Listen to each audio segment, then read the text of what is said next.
पत्नी जेव्हा तुमच्यावर 498ची किंवा एखादी नोटीस पाठवून कारवाई सुरू करते, पोलीस स्टेशनला अर्ज देते, समुपदेशनला अर्ज देते, त्यावेळेस सगळ्यात पहिल्यांदा तुम्ही काय केलं पाहिजे हे लक्षात घ्या.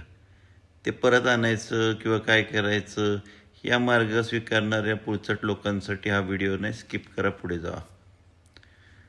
खोटी कारवाई जर तुमच्यावर झाली असेल तर सर्वात पहिल्यांदा लक्षात घ्यायचं, 498 केस माहिती म्हणणार आहे की माझं हे सामान त्यांच्याकडे आहे. ते पहिल्यांदा लक्षात घ्यायचं की आपल्याकडे तिचं काय सामान असेल, बेडपासून कपाटापर्यंत कपडे बिपडे सगळ्याची लिस्ट करायची. हे तुझं सामान आहे आमच्याकडे, ते कधी घेऊन जाते कळव किंवा तुला कधी पाठवू ते सांग. व्हिडिओ काढून ते सामान पाठवून दिलं तरी हरकत नाही, काही त्याचा फरक पडत नाही.